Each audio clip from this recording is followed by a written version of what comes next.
Hey YouTube, I'm Jimmy. In this video, I want to walk through my analysis of AT&T, ticker symbol T.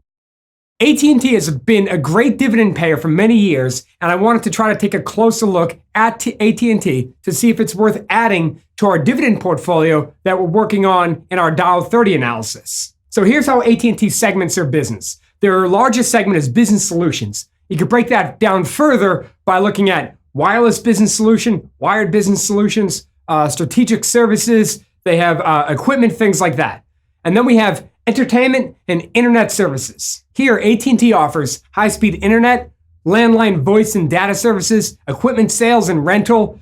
Then the video entertainment is things like their satellite video, streaming options. They have video on demand. They own DirecTV, things like that. They have over 25 million subscribers on their platform, but we'll come back to that in a minute.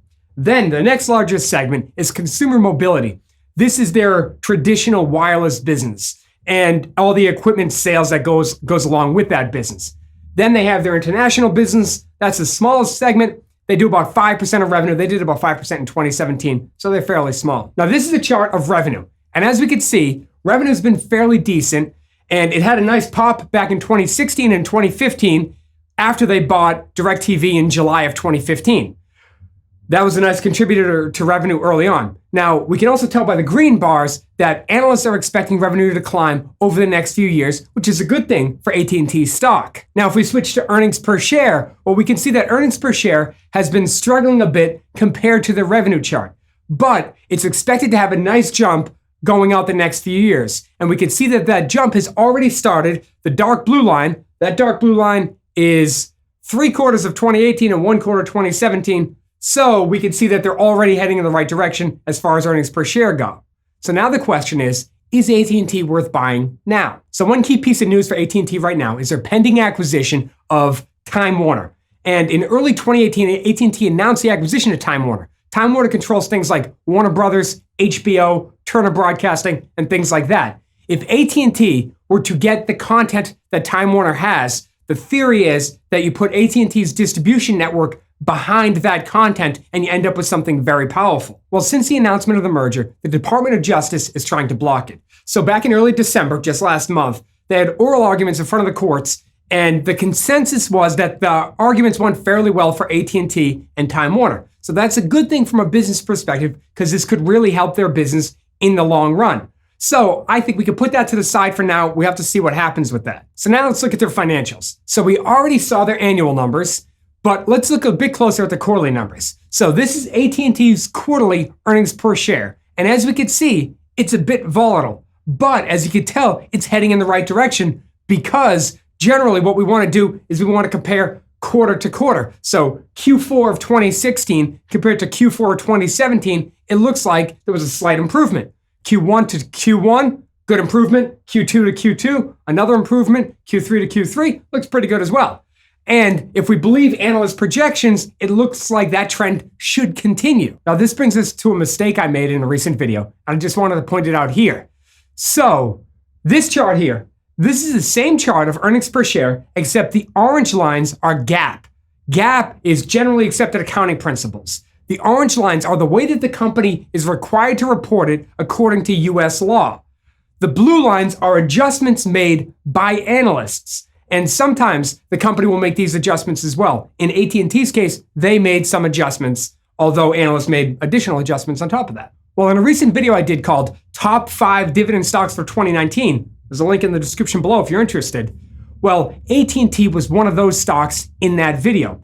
And when I calculated the coverage ratio, what I did was I took the earnings per share from 2017 and I divided it by the dividends paid out in 2017 to calculate the coverage ratio. That's a good way of doing it. But the mistake I made was I took the GAAP earnings as announced by the company and used that in the coverage ratio.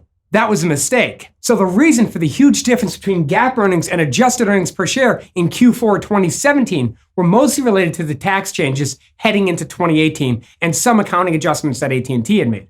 Now, the key point for us to consider when trying to decide whether we should use GAAP earnings or adjusted earnings is to consider whether or not the adjustment is going to stick around. In the case of AT&T, they came right out and said it wasn't going to stick around. It was going to be a one-time change due to the tax law changes. Now, for me, I felt a bit foolish about this because what I did is I blindly went in and took the GAAP numbers when I should have taken the adjusted numbers. So I bring this out so we can get a proper look at AT&T's dividend, and then we can see if AT&T's stock is worth buying either for the dividend or for any other reason. But this time with more appropriate numbers. Now, one final point before we leave this chart, I just want to point out, and I'm sure this is obvious to many people, but I just want to point out that adjustments don't always have to be down. You can see that in both Q1 and Q2, earnings were adjusted higher. And that's actually half the reason I feel so foolish, because I almost always use adjusted earnings. Very rarely do I believe that we should use GAAP earnings. Generally, adjusted is the most appropriate way to do. So for that, I apologize. Okay, moving back to the adjusted earnings per share chart. When we add dividends per share, well, we can see that dividends are fairly steady, and overall, earnings cover dividends in most quarters. But frankly, quarterly is probably a bit too short-sighted for this type of analysis. So when we jump back to annual earnings per share, and then we add annual dividends per share, we can see that dividends per share are covered by earnings in every year going back to 2011, where they earned exactly what they paid out. Now, this brings us to their dividend history. This is a chart of their trailing 12-month dividend history going back to 2000. And as we can see, they have consistently increased their dividend since about 2004. And then if we switch to this chart, this is their dividend yield. And if we overlay the price, just so we could see how that compares to it, we get exactly what we might expect. The lines move in opposite directions because, as we know, when price goes up, well, the dividend will go lower. So if the price is falling, well, the dividend yield will go higher, assuming that they keep the dividend the same or increase it. So here's some key stats regarding the dividend. Currently, the dividend yield is about 6.5%, which, as we saw in their yield chart, is relatively high compared to their own history. Now, their one-year dividend growth rate is 2.03%. Their 3-year growth rate is 2.07%, and their 5-year growth rate is 2.12%. Now, just to be clear, this is the dividend growth rate on an annual basis. So 1 year is simple enough, that's an annual number. The 3-year is an average of 2.07%. 5 years, an average of 2.12% per year. And this is important because as long as they increase their dividends by a fixed rate, well, their dividend growth rate is going to gradually get lower and lower. So as we can see in this chart, this is a chart of their dividends going back by quarter to 2008. They've increased their dividends by 1 penny every 4 quarters. So their next quarter is expected to be 51 cents, and it's expected to stay there for a total of 4 quarters, so 3 more quarters.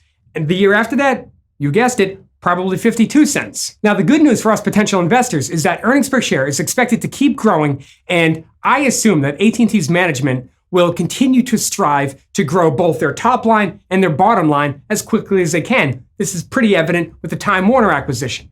And if dividends continue to crawl along at 2% growth, well, suddenly the 5-year compounded annual growth rate of 4.5% for revenue looks pretty good. It also tells us that if revenue continues to grow at a faster rate than dividends, well, then perhaps one day management could increase the rate of dividend growth.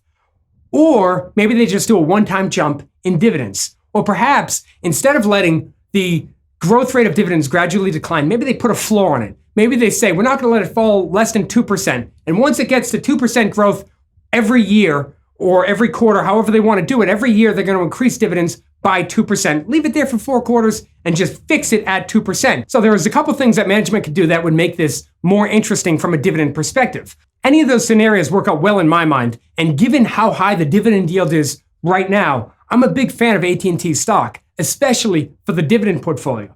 But what do you think? Do you like AT&T stock? Do you think that AT&T is something that belongs in our dividend portfolio? Let me know what you think in the comments below. And thank you for sticking with me all the way to the end of the video. If you haven't done so already, hit the subscribe button, and I'll see you in the next video. Thanks.